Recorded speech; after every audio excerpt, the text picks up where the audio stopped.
Hi everyone and welcome to my place. I have had a request from Matthew, who is English, who is presently working in Saudi Arabia. He sent me a photograph with all of the berries, all these beautiful berries here. He tells me that it's lovely working in Saudi Arabia, he's loving his job, but he gets a little bit upset with no changes of season and he misses the beautiful berries from the autumnness in the lovely lands of England.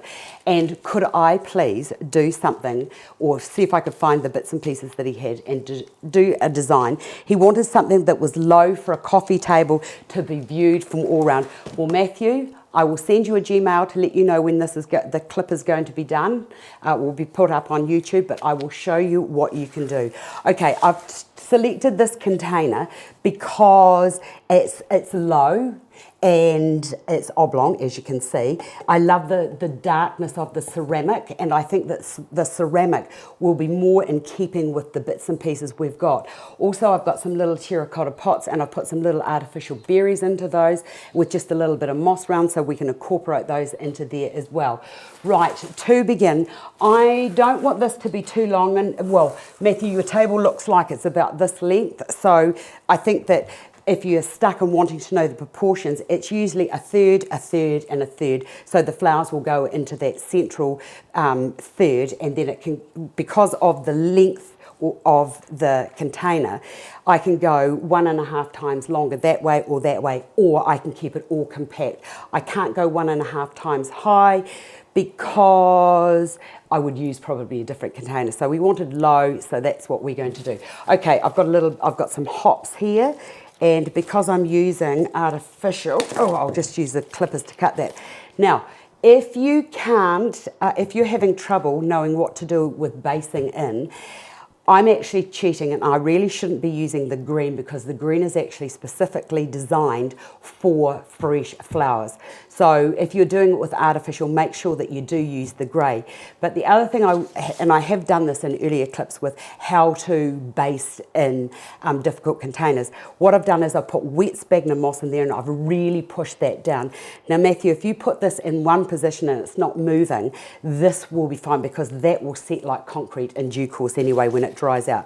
Okay, so I'm not going to go from the outside, I'm just going to work in this area here. And the other thing I love about that sphagnum moss is, like, you can't always get this green stuff here, so I think that the sphagnum moss underneath is still going to be quite an attractive looking colour.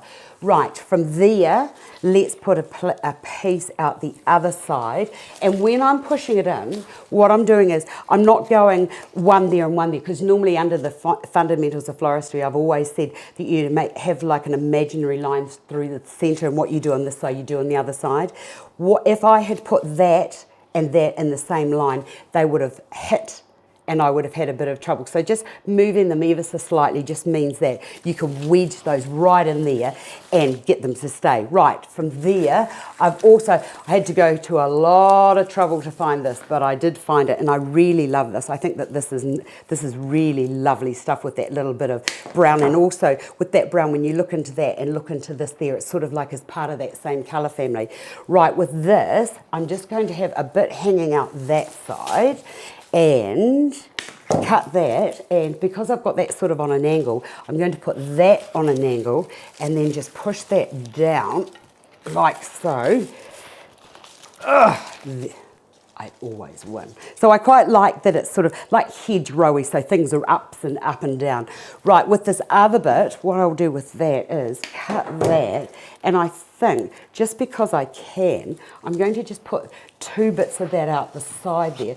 Now when you're doing it, make sure, as I've said in the past, that they're sort of like starting to go in on an angle, like a triangle sort of coming out from that point, coming back into the centre or the central axis, which is going to be about there, hopefully when we're finished.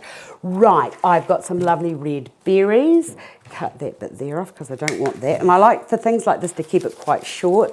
What I'll do with this is I'll just put that over there. I've only got one of those, but I've got several pieces of this. So because I've done that there, I'm just going to repeat that by putting those into there. And artificial's so easy to work with. So, and then just group those to step in as well. So I've gone from the outside and I'm starting to work from the centre. I've got another couple of these, and I think that because I can, what I'll do is I'll just keep those all sort of around about the same location and sort of start to group those. Yeah, that's looking good. So I've got this shorter, bigger, massive red here, and over here I've still got the red is reflecting through, but it's actually graduating and falling out from the design, which is okay.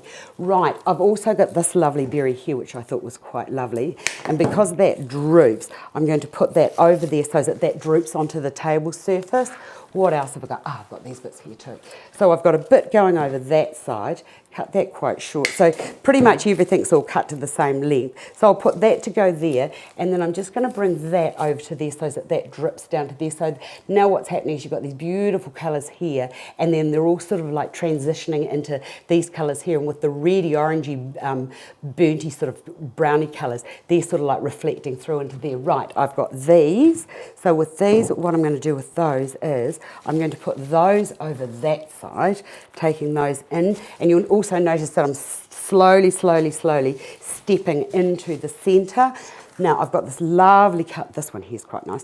Now this here sits up, so I thought that what I'd do with that is just push that up to there. I hope I'm making you feel good about your life, Matthew, and that you're not as homesick as you were. Okay, now with these, best way forward is to get a satay stick and to just push that into there, and where that bit sticks up, just cut that off.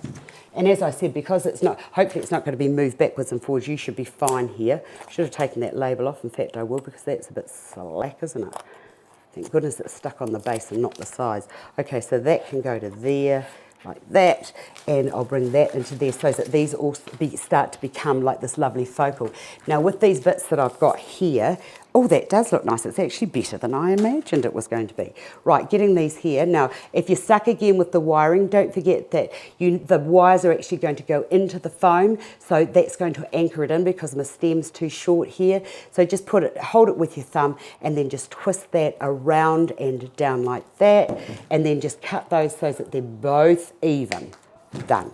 Okay, so now I'm going to put a little clump into there so that I've got that stepping stone thing happening again.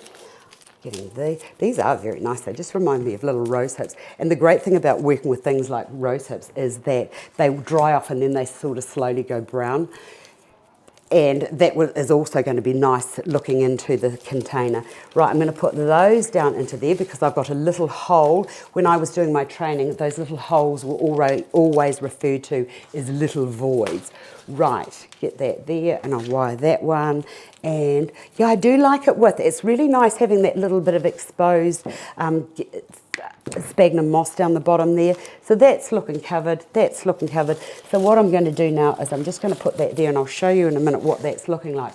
Right, just because we all love monarch butterflies, and I'm a big fan of them, I'm just going to put that onto there like that and twist that down onto itself like that. And I've got a little bird's nest, and I thought that might just be a nice little bit of interest down there. And if you've got some moss and you wanted to just cover a little bit more of that sphagnum moss, you can just put a little bit of that into there, and I'll put a little bit of that down into there. Right, let me just clear all of this mess away. And let me just turn this around so that you can all see. So that's at that angle. It's really, I think it's really attractive looking at this coming into there. So you've got the green and it all sort of steps into here. I love this little bit of like this broomy sort of like, I don't know, what is that, silver birchy sort of stuff. I've got all the lovely berries out there, and it's coming in, it's reflecting into there, and also into the bird's nest, turning it around. And that's what the other side looks like. So it's sort of, well, I would call this it's my rustic informal table autumn arrangement. I hope that you've enjoyed seeing that, and I hope that you'll make it and let me know what yours looks like. Thanks for watching. I'll see you another day.